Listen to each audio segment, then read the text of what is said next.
Number 18, Anesthesia and Pain Relief. History. Anesthesia as we know it today was first successfully demonstrated by William Morton, a local dentist at the Massachusetts General Hospital, Boston, USA on 16th October 1846 when he administered ether to Gilbert Abbott for operation on a vascular tumor on his neck.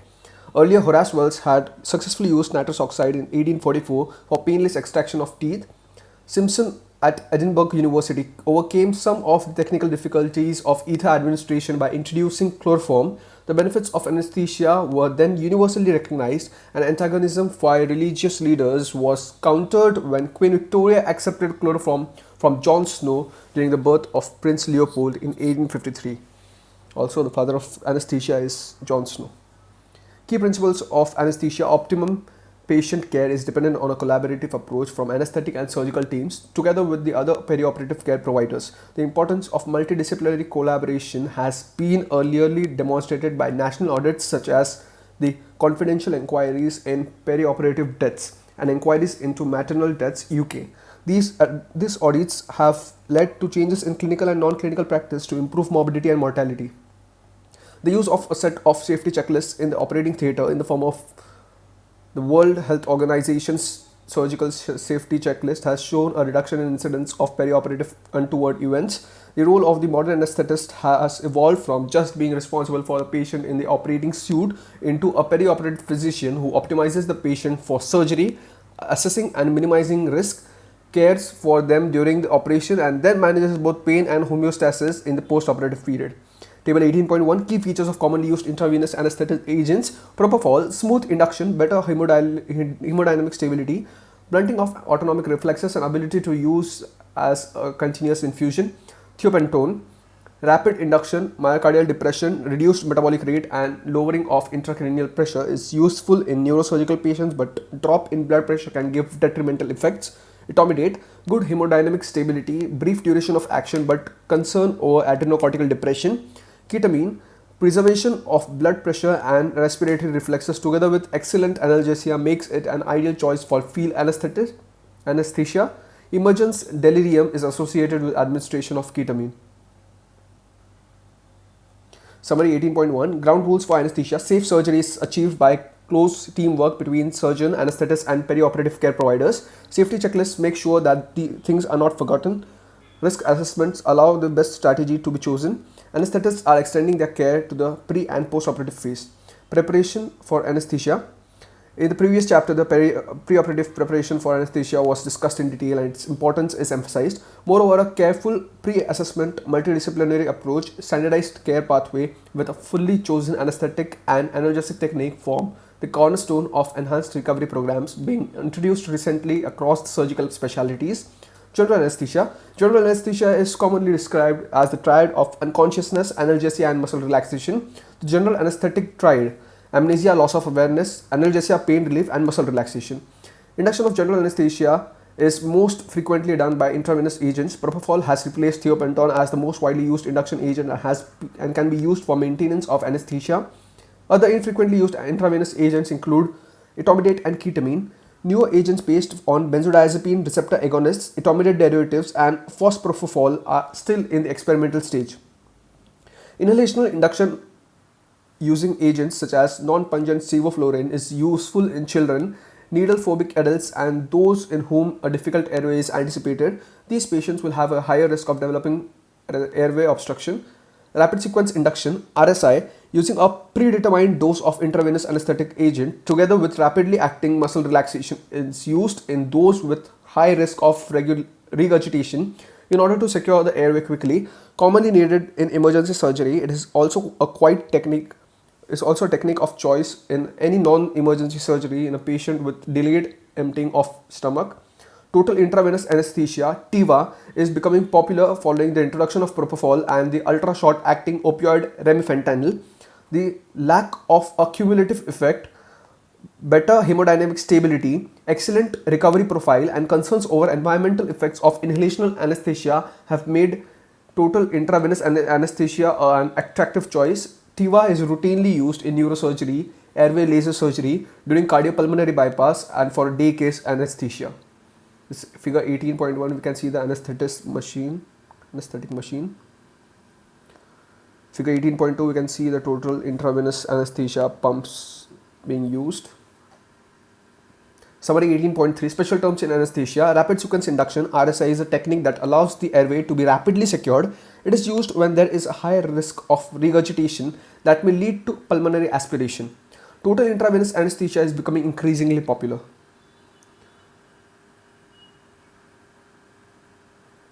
Maintenance of anesthesia, on the other hand, can be done using continuous infusion of intravenous agent propofol or inhaled vapor such as isoflurane, sevoflurane, and desflurane. The use of nitrous oxide is declining despite its analgesic and weak anesthetic properties due to concerns over post-operative nausea and vomiting. It also increases the size of the air bubble, causing adverse effects, for example in eye, ear, and abdominal surgery. Finally, it is possibly mutagenic and is a powerful greenhouse gas. Management of airway during anesthesia. Loss of muscle tone is a result of general anesthesia, means that the patient can no longer keep their airway open. Therefore, the patients need their airway maintained for them. The use of muscle relaxants will mean that they will also be unable to breathe for themselves and so will require artificial ventilation. Head lift, head tilt, chin lift, and jaw thrust maneuvers, along with adjuncts such as oropharyngeal airways, are used to facilitate back mask ventilation, while induction agents exert full effect. Laryngeal mask airway or endotracheal tube are then inserted and the patient is allowed to breathe spontaneously or is ventilated during the procedure. The addition of a cuff to the endotracheal tube facilitates positive pressure ventilation and protects the lung from aspiration or of regurgitated gastric contents. Supraglottic airways. Laryngeal mask airway (LMA), developed by Dr. Archie Brain in the UK. The original LMA is a first generation supraglottic airway. The mask with an inflatable cuff is inserted via the mouth and produces a seal around the glottic opening, providing a very reliable means of maintaining the airway. Its placement is less irritating and less traumatic to a patient's airway than endotracheal intubation. The technique can be easily taught to non-anesthetists and paramedics and can be used as an emergency airway management tool. Several varieties of first generation LMAs are available, including the classic LMA and the flexible LMA. Further advancement has led to the development of second generation supraglottic devices such as the ProSeal LMA and the iGel and LMA Supreme. These devices usually have an inbuilt bite block and an esophageal drain tube. They can be used for ventilation of the lungs at higher inflation pressures and are more suitable for patients with a higher body mass index. There are also modified versions of LMA, including the intubating LMA, ILMA, that allow a blind technique in aiding insertion of a tracheal tube in difficult conditions. There is increasing evidence that second generation devices have a good safety and efficacy profile and should be replacing all first generation devices. Over here we can see the laryngeal LMA, the laryngeal mask airway. The laryngeal mask airway is the normal one is given on the left. iGel airway in the center with the green part, and the reinforced laryngeal mask airway to the right one. Difficult intubation. What do we mean by difficult intubation? Endotracheal intubation is feasible in most patients, but in a certain proportion of patients this may be difficult or impossible. If compounded by inability to ventilate the patient by bag mask, consequences can be catastrophic hypoxia. Many devices have been developed to aid intubation if difficulty is anticipated and protocols created by specialized societies to deal with such situations. One specialized method for intubation in difficult situations is the use of the fiber optic intubating bronchoscope facilitated by topical local anesthetic in awake patients or using general anesthesia. The anesthetist places the endotracheal tube in the trachea by threading the tube over the bronchoscope and so places the tube in the trachea under direct bronchoscopic vision. An awake intubation requires careful patient selection as it may not be a suitable technique for all patient groups. The Macintosh laryngoscope with a standard blade is shown on the left, the upper part or left upper part, and a McCoy's modification of Macintosh blade is shown on the right. Here we can see the endotracheal devices from left to right. The left one is an uncut orotracheal tube. Then we can see the next one as reinforced oval tracheal tube. Then an oral version of a ring. There an Alvin RAE performed tube. Nasal version of an RAE ring Adair and Alvin performed tube. and tracheostomy tube is shown on the last. Total 5 devices are shown. Fiber optic intubating bronchoscope, figure 18.6. Double lumen tubes and endobronchial tubes are used in procedures such as thoracoscopic pulmonary and esophageal surgery to allow collapse of one lung while ventilating the other for ease of surgery. Their use is also essential to isolate the healthy lung in pneumothorax and in the case of a bronchopleural fistula. Ventilating bronchoscopes and endobronchial catheters can be used to maintain oxygenation during laryngotracheal surgery or bronchoscopy by using intermittent jets of oxygen. Summary 18.4 Techniques for maintaining an airway. Chin lift and jaw thrust suitable for short term when no aid available. Dural airway holds tongue forwards but does not prevent aspiration. Supraglottic device. Easy insertion, reliable airway allows ventilation. Endotracheal intubation, secure and protected airway. Summary 18.5 Complications of intubation. Failed intubation, accidental bronchial intubation, trauma to teeth, pharynx, larynx, aspiration of gastric contents during intubation, disconnection, blockage, kinking of tube, delayed tracheal stenosis. Muscle relaxation and artificial ventilation. Pharmacological blockade of neuromuscular transmission provides relaxation of muscles, allowing easy surgical access, but the patient requires artificial ventilation. Neuromuscular blocking agents are broadly classified into depolarizing and non-depolarizing groups according to their mode of action. Succinylcholine is the most commonly used depolarizing agent. It binds to the nicotinic acetylcholine receptors, resulting in opening of the cation channels, leading to depolarization and rapid relaxation of muscles. Despite its adverse effects such as hypokalemia, muscle pain, anaphylaxis, and potentially life-threatening malignant hypothermia, succinylcholine is still widely used because of its quick onset and short duration of action. These properties are useful where rapid endotracheal intubation is necessary to protect the patient's airway or short duration surgery is performed. Non-depolarizing muscle relaxants act by competitive blockade of postsynaptic receptors at the neuromuscular junction. They provide longer, predictable activity but require careful monitoring, appropriate timing, and reversal of their action by agents such as neostigmine and sugammadex at the end of the procedure. A peripheral nerve stimulator is routinely used to monitor the depth of neuromuscular block and also confirm satisfactory recovery of muscle power prior to extubation. With the increasing availability and evidence of the use of sugammadex, the non-depolarizing muscle relaxant rocuronium is an alternative to succinylcholine in the rapid sequence induction, as it allows reversal of its actions with sugammadex in rapid manner. Ventilation during anesthesia. Mechanical ventilation is required when the patient's spontaneous ventilation is inadequate or when the patient is not breathing because of the effects of anesthetic, analgesic agents, or muscle relaxants. In volume control ventilation, a preset volume is delivered by the machine irrespective of the airway pressure. The pressure generated will be in part dependent on the resistance and compliance of the airway. In laparoscopic surgery requiring the Trendelenburg position, the patient is positioned head down, and in morbidly obese patients and those with lung disease, this may result in excessive pressures being developed, which may lead to barotrauma, pneumothorax. In pressure control mode, the ventilator generates flow until a preset pressure is reached. The actual tidal volume delivered is variable and depends on airway resistance, intra-abdominal pressure, and the degree of relaxation. Positive and expiratory pressure is often applied to help maintain functional residual capacity. This avoids lung collapse by opening collapsed alveoli and maintains a greater area of gas exchange, so reducing vascular shunting. Summary 18.6 Intermittent positive pressure ventilation.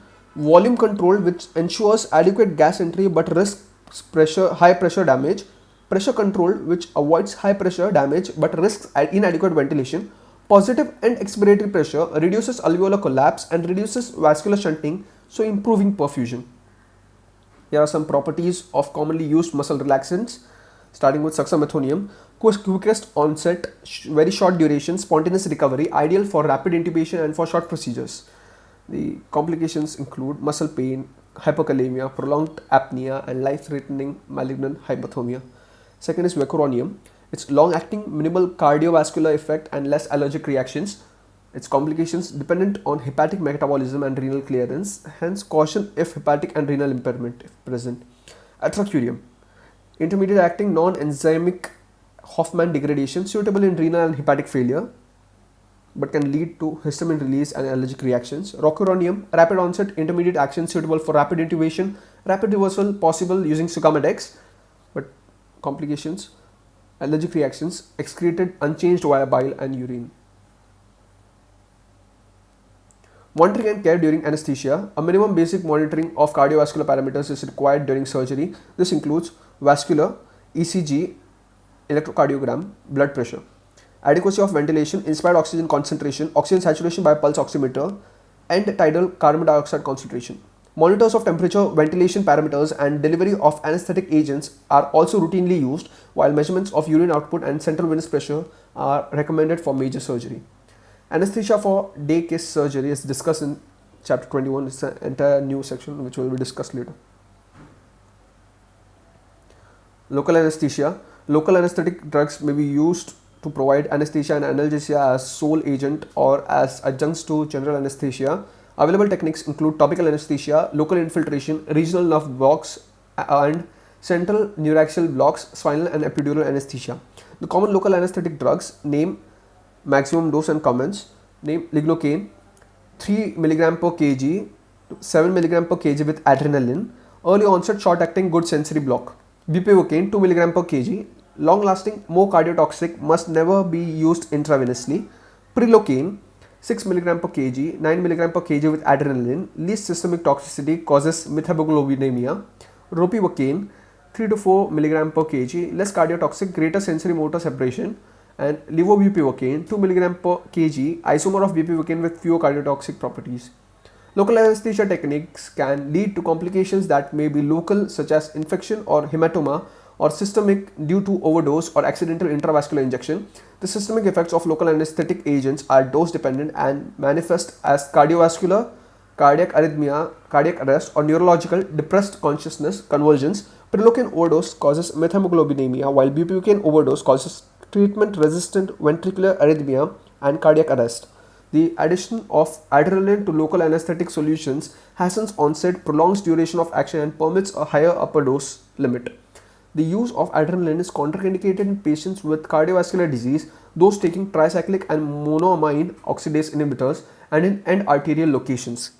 Appropriately skilled personnel, resuscitation equipment, and oxygen should always be available with local anesthetic use because the potential of life-threatening complications. Regional anesthesia. Regional anesthesia involves central neuraxial or peripheral nerves or plexus blocks. It has a clear advantage where general anesthesia carries a higher risk of morbidity and mortality, such as in patients with debilitating respiratory and cardiovascular risk and obstetric cases. It also provides excellent pain relief in the post-operative period, reducing the need for analgesics such as opioids. As with general anesthesia, obtaining venous access, monitoring vital parameters should be performed during regional anesthesia. Localizing nerves using anatomical landmarks and eliciting paresthesia alone carries a high risk of nerve damage. Intravascular injection and has lower success rate. The use of nerve stimulators to localize nerves improves success rate and reduces risks. Ultrasound guided regional anesthesia allows the visualization of nerves and spread of local anesthetics, enabling the use of a smaller dose of local anesthetic agents with improved success rates and safety. Summary 18.7 Types of anesthesia. General anesthesia may be more acceptable to the patients. Regional anesthesia has major advantages in obstetrics and patients with respiratory compromise. Local blocks have been performed by nerve stimulators and ultrasound guidance. All require full resuscitation and monitoring equipments to be available. Common local anesthesia techniques. Topical anesthesia, EMLA, eustatic mixture of local anesthetics. This is a mixture of lignocaine and prilocaine for application to the skin for venipuncture in children. Cocaine, it may be also called as Moffat's solution with an added mixture of adrenaline and sodium bicarbonate and used in nasal surgery for anesthesia and vasoconstriction. Lignocaine, 2-4-10% spray to anesthetize the airway during wake fiber optic intubation. Nerve blocks. Interscalene block for shoulder surgery produces excellent post-operative analgesia. Complications include phrenic nerve block, Horner syndrome, as well as accidental intravascular and spinal injection. Axillary brachial plexus block can be used as the sole anesthetic technique for upper limb surgery. Femoral and sciatic nerve blocks are often used for anesthesia and analgesia for lower limb surgery.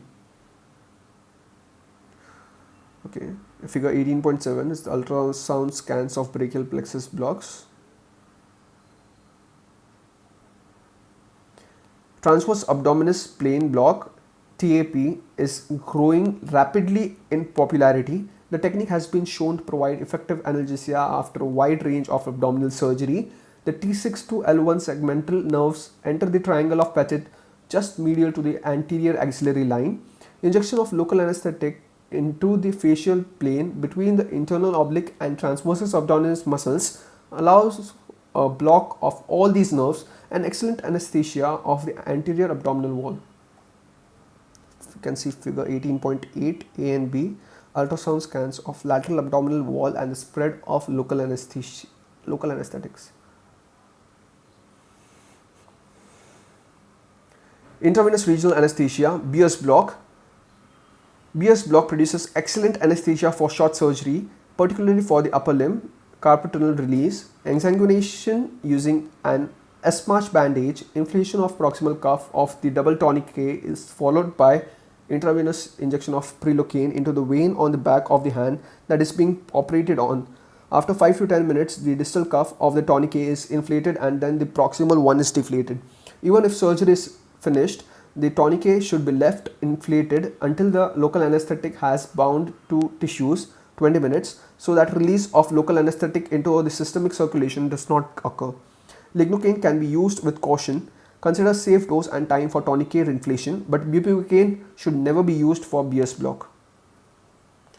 Spinal anesthesia. Spinal anesthesia alone and in combination with general anesthesia or sedation is used extensively for lower limb, obstetric and pelvic surgery. Injection of a single shot local anesthetic agent intrathecally produces intense and rapid block for surgery. Addition of opioids provides prolonged or post-operative analgesia but carries the risk of late respiratory depression. Autonomic sympathetic blockade produces hypotension, particularly if the level of block is above T10. Caution is needed in patients with hypovolemia and cardiovascular disease. The incidence of dural puncture headache can be minimized by limiting the number of punctures and use of fine bore pencil tips needle designed to split rather than cut the dura. Epidural anesthesia. Epidural anesthesia is slower in onset than spinal but has the advantage of prolonged analgesia by multiple dosing or continuous infusion through a catheter placed in the epidural space. Being slower in onset, the resulting hypertension from sympathetic blockade can be better controlled and can reduce blood loss. Continuous infusion with patient-controlled bolus of weak local anesthetic combined with opioids such as fentanyl is routinely used for post-operative analgesia. Placement of an epidural catheter in the high thoracic region provides excellent analgesia for a widespread variety of for a wide variety of upper abdominal and thoracic surgical operations, enabling early mobilization and reducing respiratory complications. Epidural anesthesia is technically more difficult than spinal anesthesia with a higher failure rate and carries the risk of nerve damage, spinal injuries, accidental spinal injection of large volume of local anesthetics, and risk of injection and epidural hematoma. Chronic pain management. In surgical practice, the patient with chronic pain may present for treatment of the cause, pancreatitis, malignancy, or concomitant benign pathology. Acute pain after surgery may progress to chronic pain and is still believed to be due to inadequate treatment of acute pain itself. Before going to chronic pain types, we'll look at summary 18.8 local anesthetics. EMLA cream for children in needing injections, regional and nerve blocks for limb surgery. Spinal anesthesia offer quick onset and short duration of anesthesia. Epidurals are more difficult but can then be topped up post-operatively and used as continuous infusions. We'll also see the diagram. Equipments for epidural spinal anesthesia, figure 18.9. Moving forward to the chronic pain, maybe of several types.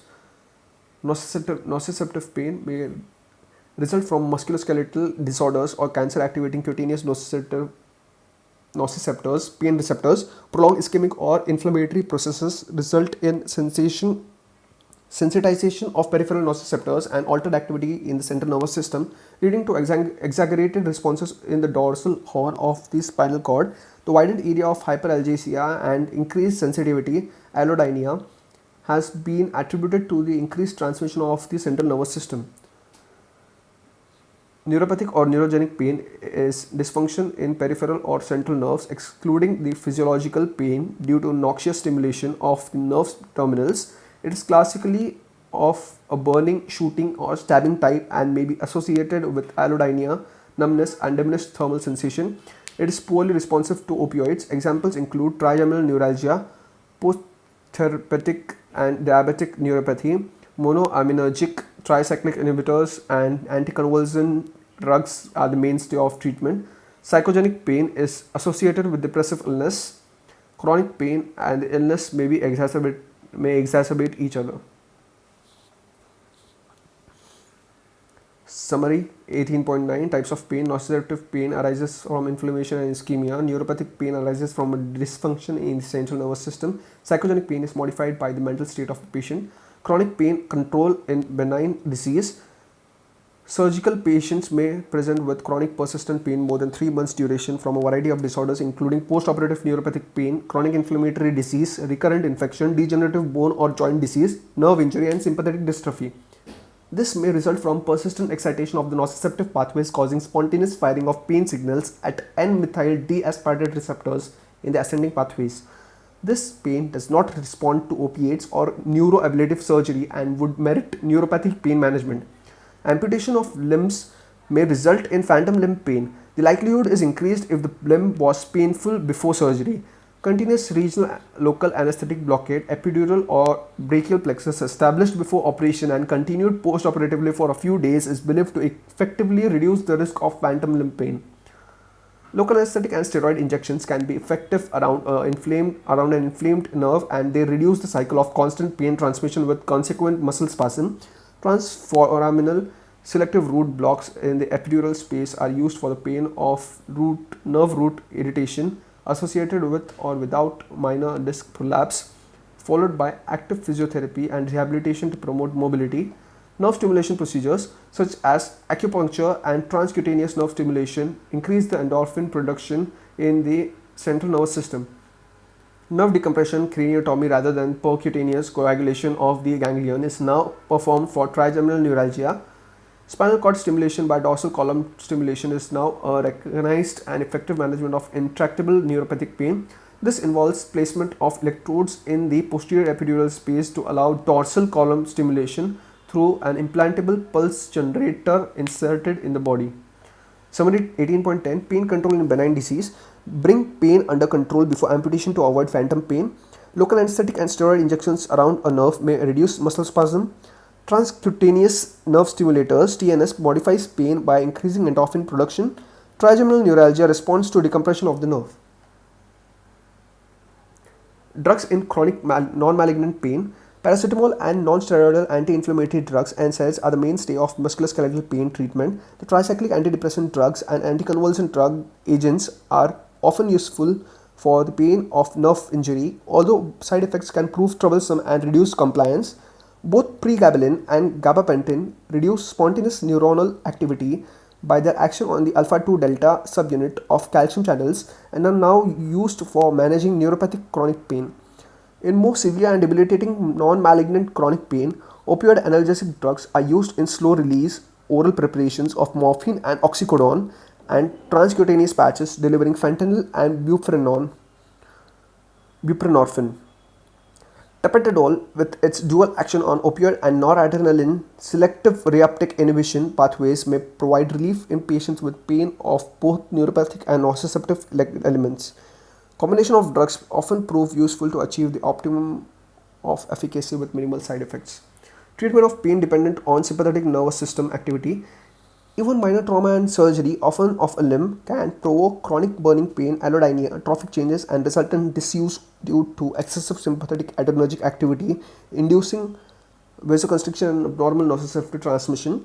Management includes anti-neuropathic pain medications, pregabalin, gabapentin, amitriptyline, as part of multimodal analgesia with a multidisciplinary pain management approach, including considerable input of psychological, targeted physiotherapy and counseling. Interventional treatment may include local anesthetic, injection of stellate ganglion for upper limb symptoms, percutaneous chemical lumbar sympathectomy with local anesthetic is used for relief of rest pain in advanced ischemic disease of the legs.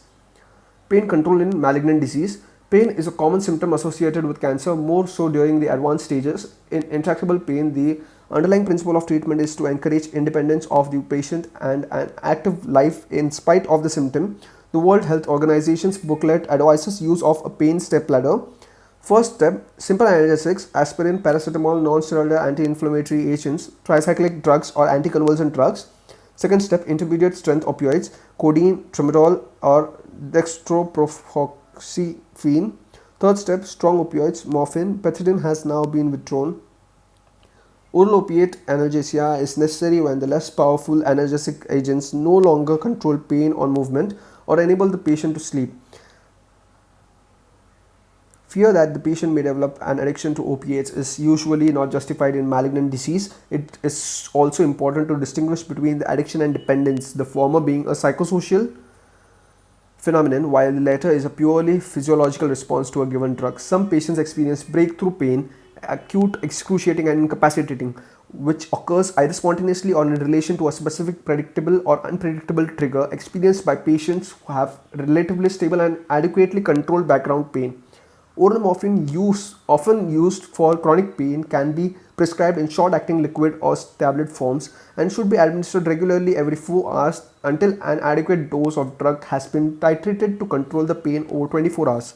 Once this is established, the daily dose can be divided into two separate administrations of enteric-coated slow-release morphine tablets, MST morphine, every 12 hours. Additional short-acting opioids, morphine or fentanyl, can be then used to cover episodes of breakthrough pain. Nausea treated using antiemetic agents does not usually persist, but constipation is frequently a persistent complication requiring regular prevention by laxatives. Infusion of subcutaneous, intravenous, intrathecal or epidural opiates. The infusion of opiate is necessary if a patient is unable to take oral drugs. Subcutaneous infusion of diamorphine is simple and effective to administer. Epidural infusions of diamorphine with an external pump can be used on mobile patients. Intrathecal infusions with pumps programmed by external computers are used. However, there is a possibility of developing infection with catastrophic effects.